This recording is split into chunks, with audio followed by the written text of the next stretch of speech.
Alex, good morning. Good morning. It'd be great to start with an introduction. So can you tell us who you are and what you do? Sure. My name is Alex Gersh. I've been a CFO of various companies for about 30 years now. I know I don't look like that, but I am that old. And I think, I've throughout my career, I work with private equity. I've been a CFO of the FTSE 100, FTSE 250, NASDAQ listed business. I took a business public on NASDAQ, and I'm currently a CFO of a New York Stock Exchange listed business. So I have a broad experience, mainly in technology, some online stuff. I've done some online gambling.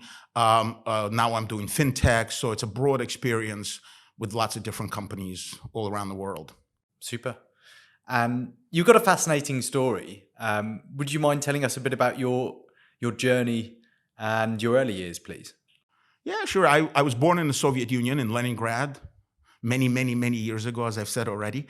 And my parents were smart enough and lucky enough to move to the United States when I was 13 years old. And I've gotten some amazing opportunities in my life, both from perspective of lifestyle, education that I've gotten in the United States. I've met tremendous number of interesting people, learned a lot about business, and then moved on with my career. I credit my parents with all the success that I've achieved. It was a big risk in those years, in the 1970s, to move to move from the Soviet Union. They had to quit their jobs completely. They couldn't work, and then you just wait for permission. And if you're denied, you have no way to live. There's no money at all. So my parents made a huge commitment, and it was a huge risk for them.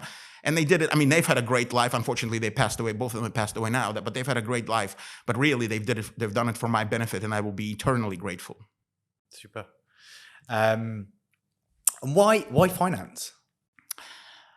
I guess, when you come from the command economy of the Soviet Union, when everything is planned for 5 years, and there's a great expression in the Soviet Union. It's in Russian, but I will translate.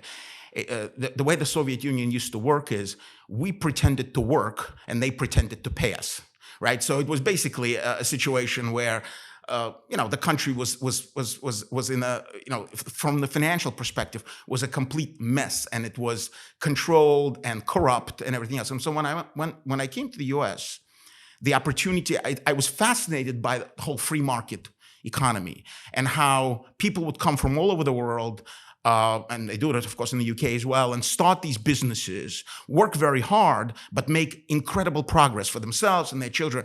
And I think, and one of the professors in college once said to me that finance people, particularly accountants, because that's what I am, are the historians of business, right? And that kind of resonated with me, because I think to write the history of the great of the great things that people have accomplished in business and finance all around the world, particularly in the Western world, particularly in the, well, not in the Western world, but particularly in the, in the economies, in the liberalized economies, is really fascinating. So I decided to just pursue that. Super. And what are the main things you've learned in your career so far, being a CFO, and obviously it's changed a bit now in 24, probably from when you started? I tell you, what I say to my kids the same thing. Being a CFO is not like being a brain surgeon, right? It requires to be moderately intelligent, but it doesn't require some gift from gods, But what it does require is a couple of things. It requires great ability to work with people, because most of the things you do, if you think about what is the CFO's main responsibility, kind of in professionally, right?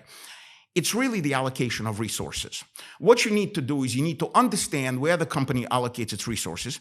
You need to measure it, and then you need to try to work with the teams to adjust those so that if things are going well, you put more resources there. If things are not going well, you need to stop, right? And reallocate those resources. In order to do that, you have to have a significant power of persuasion. You're not ordering people to do it. There is a large amount of people trying to work together, and you need to be able to show them why what we're doing either doesn't work or works very well, so we should do more, or doesn't work and we need to change. You need to be able to persuade them with numbers, with some hard facts. So you need to be able to be very analytical, to get those facts, to understand those numbers, but you also need to be a person who people will listen to. You need to have a personality that people would respond to, right? You need to have persuasive capabilities. That's what it takes. Super. And I guess over the years now, you've mentored a number of people who've probably gone on to be finance directors and CFOs. What's the main difference, do you think, between those who aspire to but don't make it and those who have gone on to be CFOs? Well, it's not the technical ability, that I can tell you, right? It as I've said before, it's really the strength of your personality. Do people want to work with you? Do senior managers want to work with you? Do they listen to you? Do your employees, your subordinates want to work with you? Are you a really good leader, right? And then, of course, you need to understand what you're talking about. You need to understand the numbers. You need to understand what do the numbers tell you. And then you have to have the ability, and the best ones always do, to look at what the numbers tell you, but explain it to the populace in a way that they also understand it, right? There's lots of acronyms and lots of things we use in finance. So a lot of times I would listen to people talking, they assume that everybody else also understand what these things are. Like you say, debt to equity ratio, right? You assume everybody understands that, but that's absolutely not true. Sometimes you have to say to people, pretend you have a mortgage, which is this much, but your salary only this much, right? What does that mean, right? How does that, or you have this much money in the bank, right? So you have to bring it down to the, if you want to lead people, you have to bring it down to the level that they understand. And you have to also not talk a lot. People don't listen to long, drawn-out finance mumbo-jumbo, right? You have to be able to understand the message, deliver it cleanly, crisply, let people ask questions, let them be included. That's what it is. So I think it's about leadership much more than it's about being some genius in US GAAP, you know? Yeah, super. What was it? I guess you've had some good mentors yourself over the years and learned from people. What are the best pieces of advice you've ever had? So I've been lucky. I had two fantastic mentors. Both were the CEOs of the companies I worked for. One is Dr. Abe Pellet, who is now living in the US, but has been a tremendous mentor. I mean, even today, I still think about the things that I worked for him for about 8 years or so, 7.5 years. And even today, I sometimes think about what he would do and what he would say. His intellect was incredible. His ability to lead was incredible. And I think he would always say to me things like, you can't cut your way to prosperity. So when you think about a business, CFOs have to also try to think in a bit expansively, right? I mean, CEOs always have to, right?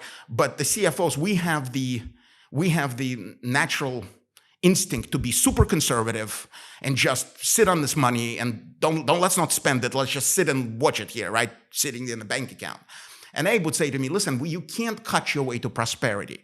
You have to, in order to drive, you have to be optimistic. You have to think things are going to work. Now, if they don't work, you have to change, but you have to try to drive for growth, right? And that is a big part of what I try to do whenever I'm in any business, right?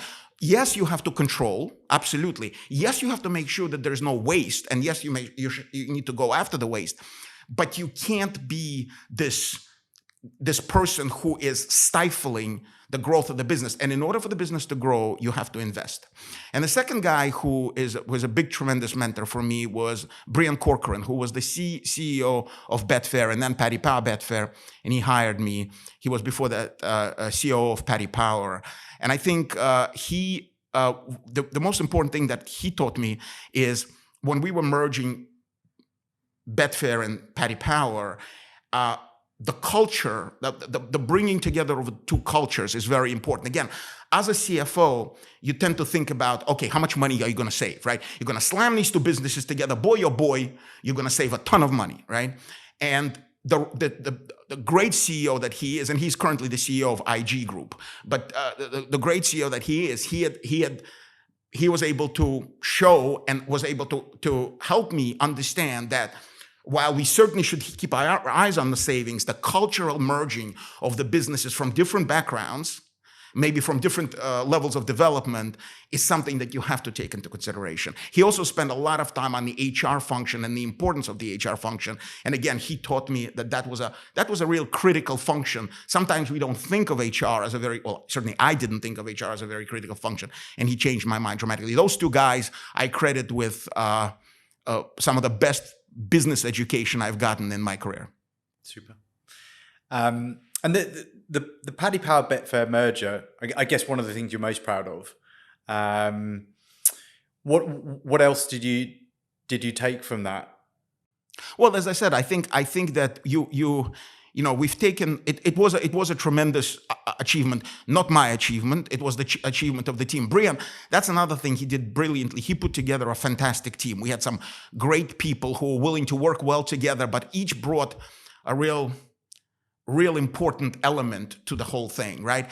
And the cultural element of merging what is a British company with an Irish company was challenging. But I think we were, and quite frankly, for me, I always say this story.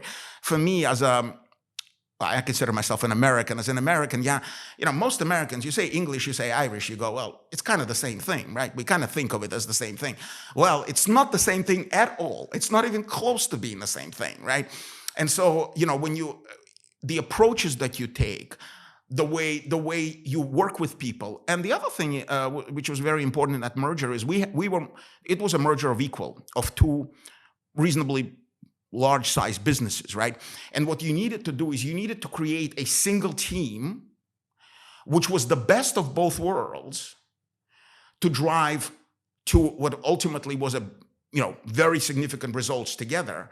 And that team, it was there was a lot of sensitivity about, is this really a team of two companies that are merging together, that are a team of equals, rather than one takeover of the other? So there were a lot of considerations that we had to have with regards to who are the best people for the job, but we also had to have a consideration of how do we make sure that the Paddy Power side feels that they are important and critical, and the Betfair side feels that they're important and critical. And in fact, I remember this was very well because initially, and this was again another thing that Brian did, originally when we first merged, people were talking about Paddy Power and Betfair, Paddy Power and Betfair, Paddy Power. And then I remember at one of the meetings, Brian said, listen, we don't talk about this anymore, right? There is no Paddy Power, there is no Betfair. What this group has is one group of people driving to the same goal, and we were able to do it. But the cultural challenges were by far bigger than actually the actual merger challenges. A lot of people we speak to now are founders, CEOs, CFOs who are have a dream of going on the IPO journey and getting to that point. Something that you've done. What would you say to those people? I'd say if you do an IPO on the U.S. exchanges, whether on NASDAQ or the New York Stock Exchange, prepare for a great party, right? Because it's what NASDAQ has done for us at Sportradar, the party that we had was absolutely incredible. I've never seen anything like this. I think I also like to tell the story when I was at the London Stock Exchange. When PaddyPowerBetfair merged, they asked us to come and ring a bell on the London Stock Exchange. So myself, Brian, I think the chairman of our company, and a couple of other people, we went up, and they take you up on this little step. You press a button, and then they shake your hand and go, now you could leave. Goodbye.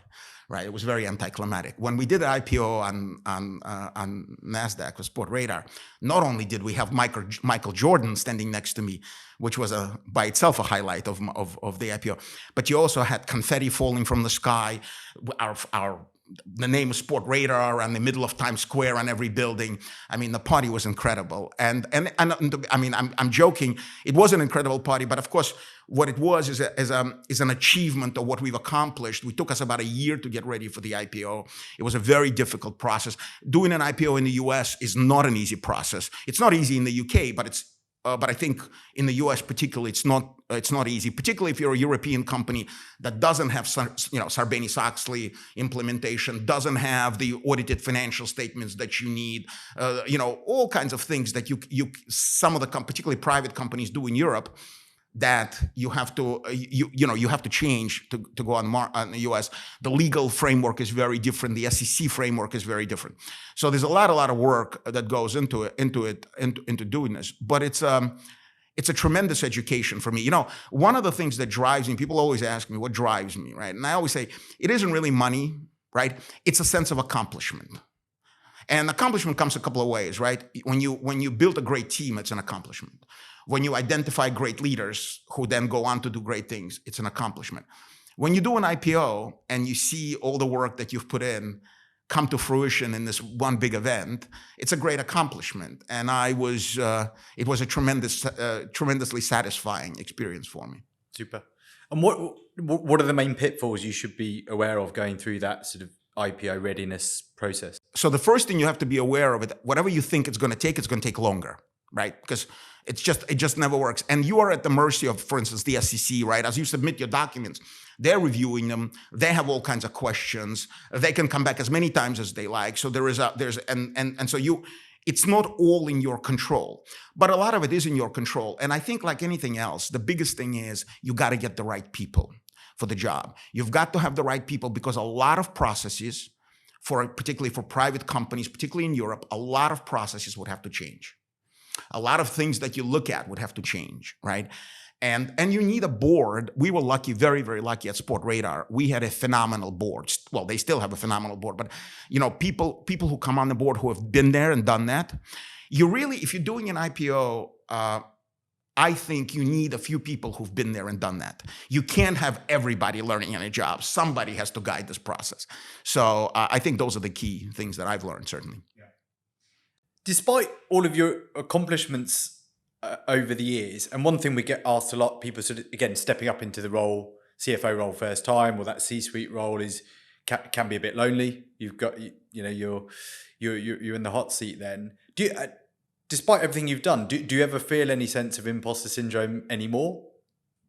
Of course you do. Of course you do. I think, but it's not that you feel lonely. It's just that, sometimes, I work with some people, quite frankly, who worked for me, who were better than me, right? And when you're across there was a guy at NGS, which is where I work with a pellet, Andrew Woodward. He was a much better accountant than I was. Unfortunately, he passed away, but I loved working with the guy. There was a guy in PaddyPowerBetfair called Paul Rushton, who then became the CFO of FanDuel in the US. As part of his role, who is better than me. So when you work with people like this, right, and you have to kind of direct them, you sometimes you think, my God, maybe I should just shut up and let them do what they do best. And by the way, sometimes it's a very good idea to just shut up and let them do what they do best, right? So of course you have that, but I think I don't think whether you're a CFO or whatever, I think taking yourself too seriously is also a little dangerous, right? Ultimately, at the end of the day, what you're trying to do is measure results and help people understand and correct and change things to achieve those results, right? And so what you have to understand, it's really not, you are not the one driving it, right? You need the team around you. And the better the team, the better the result, right? So if you stop thinking so much about yourself personally, right? Whether it's your ambitions or how you look, and think about the team, right? It becomes a much easier way to approach the job. It becomes much less lonely.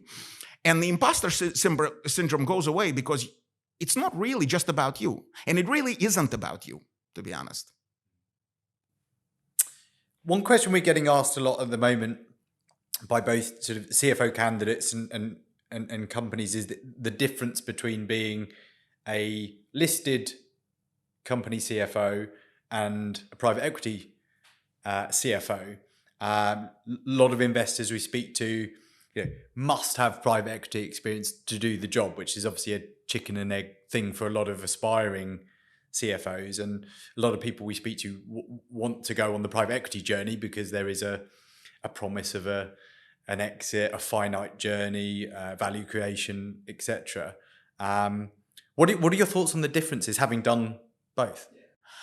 I think there are differences, right? So private equity, I always say this, right? Private equity investors have a unending thirst for information, right, from their companies. You have to understand that you will never satisfy that thirst. If you attempt to satisfy that thirst, you will never do anything else, right? Because they have a lot of very smart analysts in every private equity house who will ask every question 100 times in a different ways and what have you. A lot of times I had these experiences where, you would be doing a budget.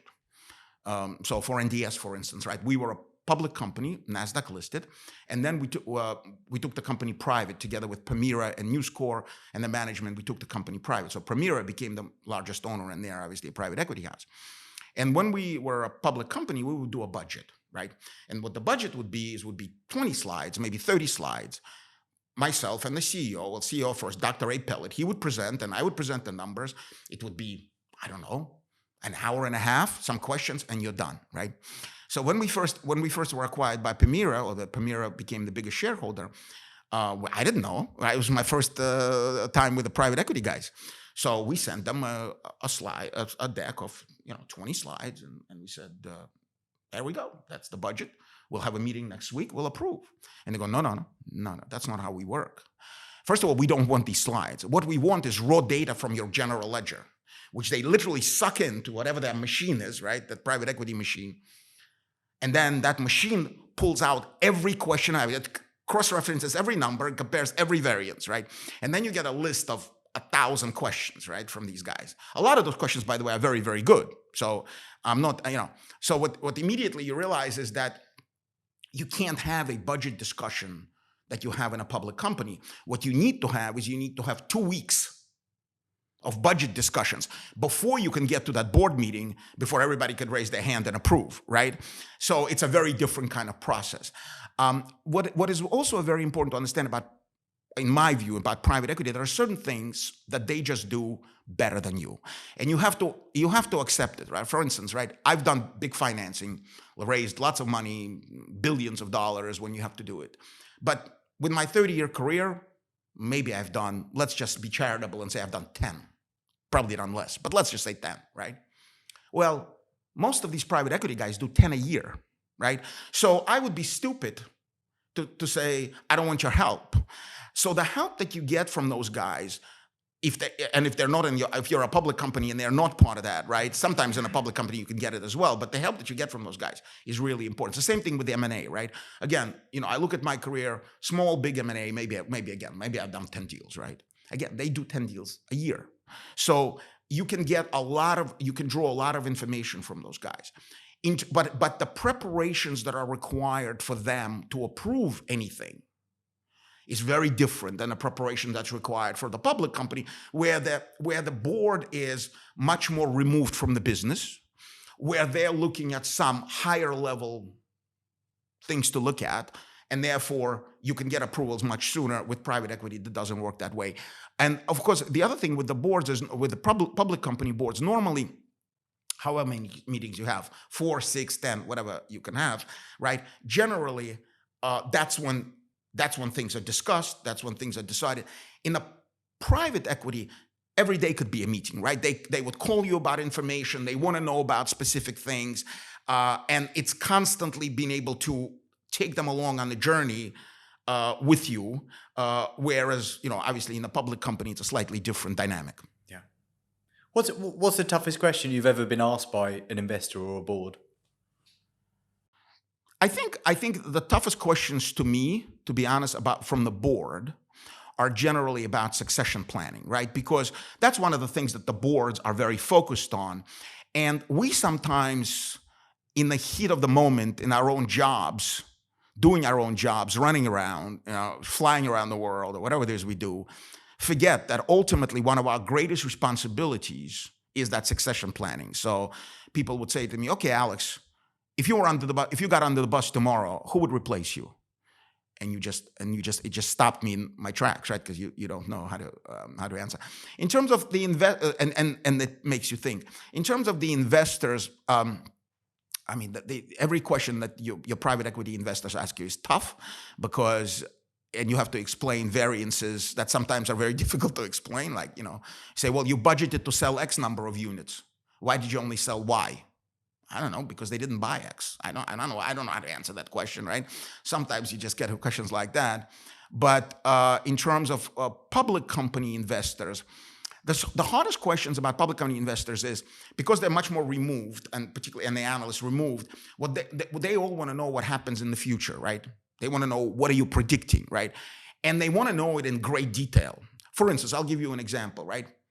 I never, ever, ever give quarterly guidance, right? Because what I say, and by the way, Dr. Ray Pellet taught me that. He'd say to me, listen, how can I know what happens on the last month of a quarter? Something moves up, something moves down, all of a sudden the numbers are different. Now, if you look at 12 months, I can tell you what will happen in 12 months with reasonable accuracy, right? But analysts are not satisfied with that, right? They need quarters because what they're sending to their investors is these quarterly projections, right? And so what you then, because I'm not giving it to them, right? What you then all of a sudden come up with is this consensus number, which is not my number. Somebody else made it up, but now I'm held accountable for it every quarter, right? I find that very frustrating. And all the information that the analysts and the investors are asking you relates to that quarterly cadence, which I can't predict. So those are the toughest questions, particularly from the analyst. But sometimes you just when you're talking to investors and analysts, sometimes it's okay to say I don't know, right? I can't predict that, right? Because that's okay. It's better than just to throw in some numbers that are just complete nonsense. So sometimes you have to learn to do that. I think that's another thing I find. A lot of CFOs who are new, kind of first-time CFOs, they feel that if you're standing at the podium, and I've done hundreds of these investor conferences now, right? If you're standing at a podium and people ask you questions, if you say, I don't know, or I can't answer that question, you look stupid. I think you look much stupider if you answer these questions completely incorrectly. So it is better to just be honest, relax, right? Nobody expects you to know absolutely everything or to be able to predict everything, right? And answer the questions a little bit more honestly. Yeah, I think that's a great piece of advice for anyone, isn't it? CFO, salesperson, marketer. If you don't know, you don't know. Right, exactly. I don't know, but I will find out for you. Right. Or what? It's not even. Sometimes it's that, and sometimes it's, the predictions I just can't make. Right. So, and I think the one thing, the last thing I would say, I think it's very important when you talk to your investors, and this doesn't matter whether they are public or private. The one thing you absolutely must is earn their trust. They need to feel that you're credible. And it's really simple to be credible. I said what I'm going to do, and I do it, right? So don't say things that you may not do. Don't predict things that you cannot predict, right? Building that credibility is very, very, very difficult. Losing it, you miss a couple of quarters of numbers, and you lost it. Has the pressure of being in the CFO seat in high-profile companies, has it ever become too much for you? And how have you coped with those moments? No, I think for me, I'm a single dad, and I've raised two fantastic kids, and they have always been priority for me over anything else, over my job, over anything else. And I'm still today. Every day I wake up with incredible pride from both of them for what both of them have accomplished. And I'm looking forward to watching that for many years to come. So I always had this balance between my work, which is very important, but my children, which are far more important and were always at the top of my mind and at the top of my agenda. So, and I think, the other thing with finance, right? Again, I said this before. It's not like you're at the operating table and you've cut somebody open and you've made a mistake and now the person is either incapacitated or, God forbid, dead, right? What we do is really not that complicated. So mistakes are made, mistakes can be corrected. I think people need to, for the first time CFOs, for the first time, any senior management positions, you have to keep in mind what's critical. When you're, I always said this, when you're, 95 years old and you're at the end of your life, right? It's unlikely that you're going to remember some promotions that you got or some bonuses that you got or some deals that you've made, right? it is very likely that you're going to be looking at your grandchildren, hopefully, or how your children achieved, and hopefully be very, very proud of that. And if you keep that in the back of your mind, I think the pressure of a job becomes, you can put it in perspective, and it becomes a lot less. Yeah, super. What's been your toughest moment as a CFO? I think, I mean, it's probably less about really a CFO role. I mean, you know, when you're not working with great teams, when you feel that there isn't great leadership, it's difficult, right? Because as a CFO, you're really not doing anything on your own. So the management team around the vision of the CEO, the energy that the company and the senior management kind of exudes is really, really very important. If it's not there, if people just show up, it's very tough. On the other hand, if you feel that that strategically there's a lot of mistakes that are being made, it's also very tough, because you feel like the train is moving and you're not able to adjust it properly. It doesn't happen very often, but it happens sometimes. But I think, to be honest with you, my worst moments were my parents passed away, and you take some time off, but then you have to show up for work again, right? And you have to try to switch on, and you have to try to sit in the meetings, and you have to try to work. And I think when you're dealing with those personal losses,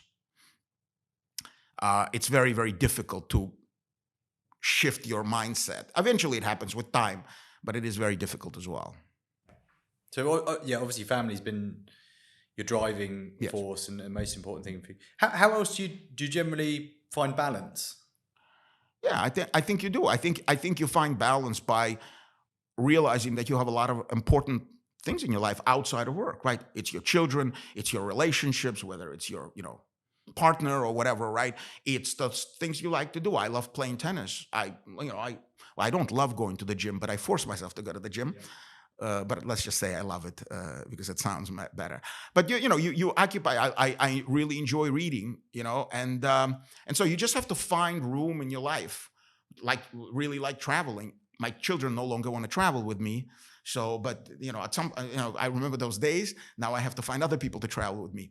But, when you just find those things in your life, you can't allow your work to rule everything else. Now, sometimes you're doing an IPO or you're doing a big merger. There'll be times in your life where, yes, work all of a sudden becomes kind of like the key thing that you need to drive. But you need to be able to see the light at the end of the tunnel. And I always have been. So I've always been able to maintain a pretty, what I think is a pretty stress-free kind of lifestyle, and particularly work environment. Yeah.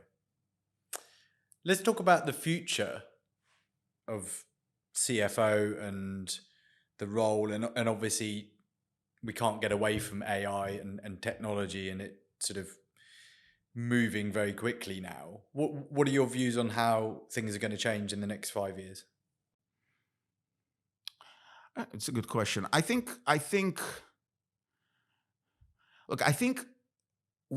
and this is not my words. I've read this and I've heard this, right? Technology comes in all the time, right? Throughout our lives. I mean, when I started my career, there was no computers, there was no internet, right? The first time I was on the internet, I was in my 30s. When I, pressed a button and the Yahoo thing came on, and it was so cool. So I think we've always had that development in technology just continue, and I think all of those developments have the ability to transform our lives. And I also think they take the human beings to a higher level, right? In other words, we are not replaced by technology. We're just freed to do something at a higher level, right? And I think that's what's going to happen. I don't see any reason to think that this is going to be any different than throughout our life, right? I mean, and you could go back to many, many hundreds of years ago as new things would develop, whether there was printing press or whatever, right? They didn't replace humans. They allowed humans to do more. They allowed humans to do greater things. And I'm very optimistic and I'm a great believer that the technology is going to help us, and we should embrace it. Fighting it doesn't make any sense, because you can fight it, it's still going to happen, right? So you might as well recognize it and try to adapt, right? And try to ask yourself a question: how can my value in my business be enhanced rather than replaced by using this technology? So I'm very optimistic. I think AI is great. I mean, I've used ChatGPT. It's really cool. I mean, it does make it different. And I was reading somewhere that apparently you can get medical diagnosis on some of these things better than from the doctors. So it really is quite amazing. And I'm looking forward to seeing what the technology can do. And I'm not afraid of it. And I don't think anybody should be. Yeah. How do you think that will sort of perforate the finance function, in particular, the data in their ERP, human analysts versus AI taking the data and manipulating it? So I think that's exactly my point. So I think today we've got a lot of analysts, a lot of smart analysts, right, who just are busy trying, like at Paysafe, we have 4 different ERP systems, which is insane. We're trying to consolidate them, but that's what it is. So I've got a lot of really smart people running around trying to collect information from all of these things to put it together. They don't have time, and they are very smart. They don't have time to analyze it. It's also late. So by the time they collated it and we looked at it, you want to make a decision, you're months behind on any decisions that you're going to make. So I think what's going to happen with all of this, with the data, with our ability to analyze data faster, produce reports faster, we're going to take those same people that are doing it now, and instead of having them run around trying to collect it, I'm going to ask them to analyze it, spend more time analyzing it, and give us concrete solutions to the problems that the data shows, right? That's what I think is going to happen. I just think in every company I've been to, the data gathering is a really, really long and laborious process. And my hope is that as we consolidate these systems and as AI is able to gather that data and give us reports. And the other thing is writing reports, right? So after you gather the data, then you write, and this one wants this report, and that one wants that report, and this one wants the other report, right? And again, somebody has to do this and put it in the Excel spreadsheets because, whatever. if that can all be mechanized or and infused with some intelligence like an AI, it will just allow us a far better and a far quicker analysis, and therefore a much better decision making and faster decision making. Mm-hmm. What do you think about cybersecurity risk? There was something in the news, I don't know if you read it, a couple of months back, where a deep fake CFO had appeared in, I think it was Hong Kong, and managed to defraud a company of $20 million.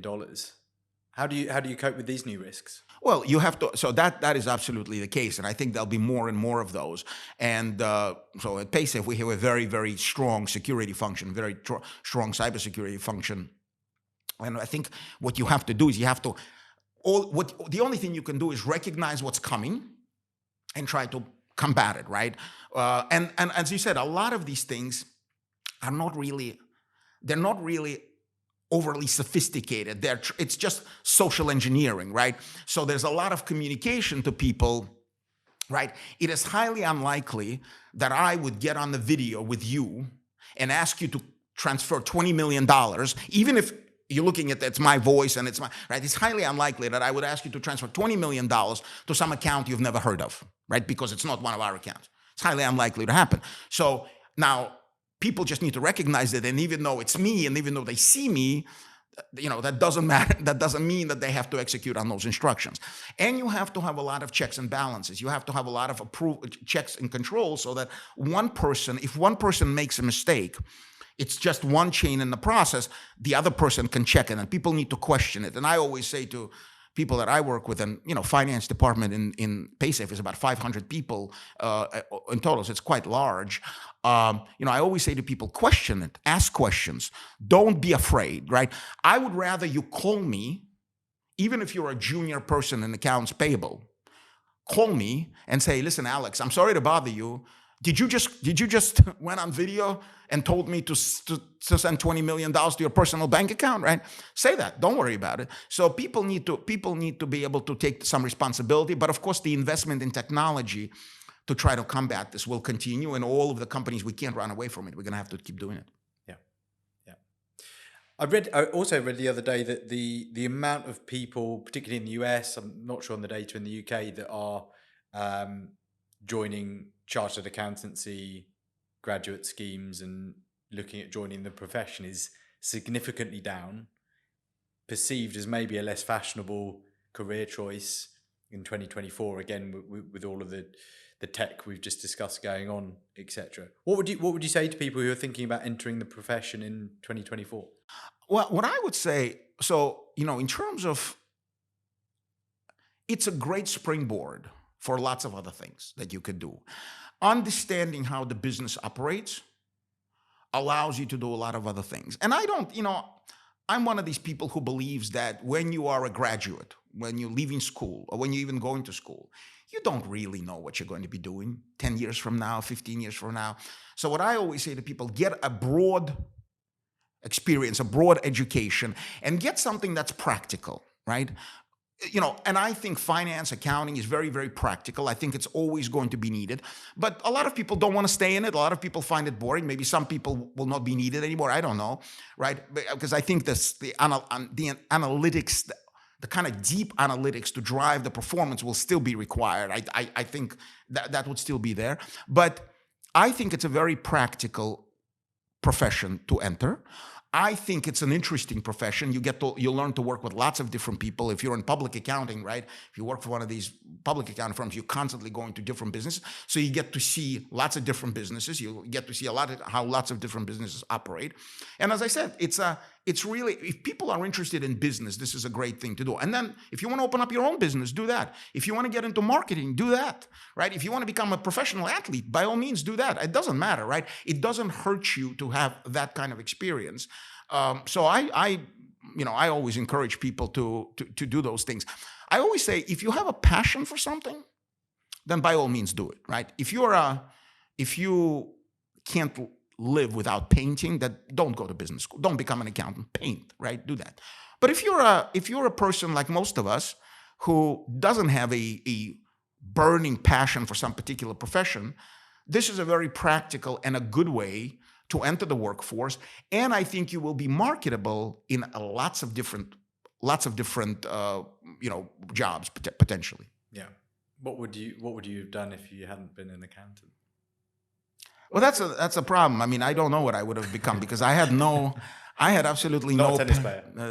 No, I wouldn't have become a tennis player. I'd absolutely not. Well, if I became a tennis player, I would be a hungry tennis player because I wouldn't be able to eat as a tennis player. But no, I think the one thing for me was that, as I always said, there are so many facets in my life that I enjoy doing, that I wanted a very practical profession that allowed me a lot of optionality. That's another thing. I think people should think about optionality. How many different things can you do? If you get a degree and you get a couple of years of experience with a firm, you are viewed as, done pretty well. And I think what that does is a lot of job opportunities will come to you in different fields, just because people would look at your training and go, this is great, this is very good, and we could teach you maybe marketing or teach you sales or teach you, engineering. Well, not engineering, that's not true, but certainly marketing, sales, and maybe some other things they can teach you. So I think it's a very, very good starting point and a springboard. And whether you decide to become a CFO or not, I'm not so sure it matters at the early stages. Super. You've had experience in technology, gaming, a number of other sectors. One thing we hear about a lot and come up against is we're hiring a finance director or a divisional CFO. They must have 10 years retail experience. They must have 10 years manufacturing experience. They must have whatever experience in the sector to be considered for this role, stipulated by said employer. What's your view on that? Yeah, my view on that, you're looking at the wrong thing when you're looking at that, right? Now, look, the truth is, when the market is hot, They can say you must have 10 years of this, 10 years of this, but if they can't find candidates, all of a sudden, and you know this, right? All of a sudden the requirements start to come down, right? Well, you must, but it's not so must. Maybe it's a little less experience. But when there is a lot of people, right, supply and demand, right? When there's a big supply, right, they go, well, I'm gonna find perfection. To me, the best people that I worked with were generally intelligent, generally analytical, but their industry experience is almost meaningless, quite frankly, right? And in fact, a lot of times when you bring somebody in who maybe does not have that particular industry experience, you will have a much better view about what can be done differently in the company. The most important thing to me is the interpersonal skills. Can this person be a leader? Can this person inspire? Can this person work with a management team? Can the person convince? Can the person drive? And that generally happens a lot less with experience, because if everybody in the team has 10 years of retail experience, then they're all just going to be talking about their 10 years, right? So you need the persuasive capabilities to be able to do it, and leadership experience to do it. And you need leadership experience to motivate your own team, because at the end of the day, as a CFO, right, you have a tremendous team of people in finance who are actually doing all the work, and they need to be motivated and they need to be excited, even when the bonuses aren't paid, even if you're reducing headcount and whatever it is that you need to do. So I find those qualities, and the most successful people I worked with had those qualities much more so than the specific experience. It's the same thing with private equity experience. Yes, I know they all want it. Yes, absolutely they do. No question about it. But I would say it's probably slightly barking up the wrong tree. You do have to explain to people who haven't had private equity experience that it is going to be somewhat like a cold shower, right? Because the information requests will come, as an avalanche. But any intelligent person who is a good leader will be able to handle it, even if they've never done it before. I think my view as a recruiter, I think moving forward. So we keep hearing about $4 trillion worth of dry powder in investors' pockets that needs to be deployed, and obviously there's been a bottleneck. The deal flows stop. When that gets going again, a lot of these companies are going to want to appoint CFOs when the investment comes in. Pre-deal, post-deal happens a lot. We see it's often the key appointment. Given the supply and demand of people with said private equity CFO experience, when that unlocks, and hopefully it will, the economic cycle will come out the other side. Maybe we're starting at the moment, who knows? At some point, those people are going to have to take a risk on people who don't have that experience, because otherwise they'll be waiting a long time for private equity CFO with 1-2 times successful exit. I think you're absolutely right. I think that's absolutely what's going to happen.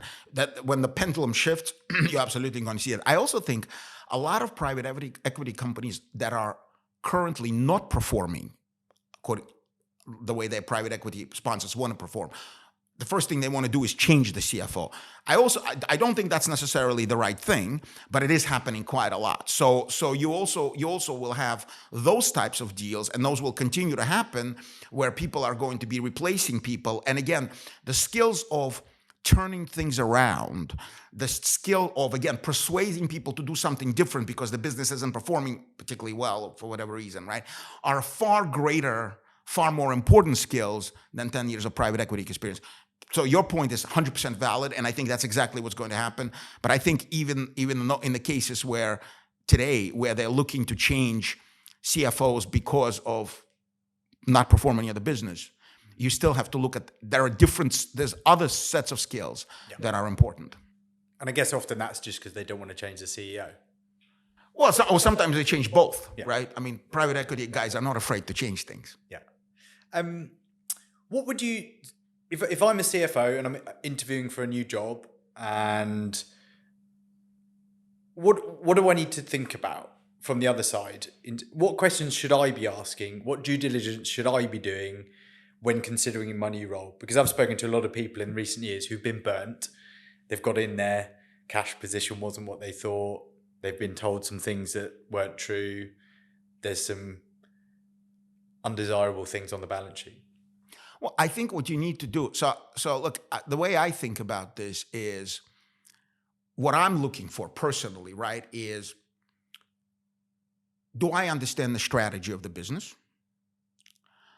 Is there a chemistry with the CEO? Is there a chemistry with the team?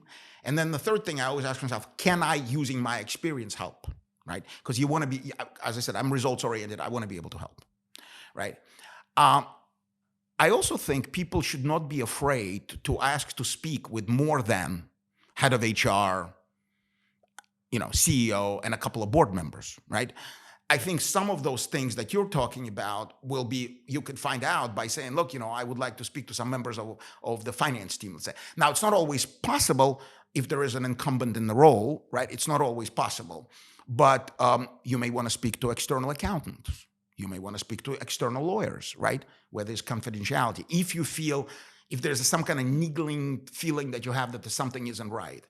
But at the end of the day, it does come down to your own, it does come down to your judgment, right? You can only do so much.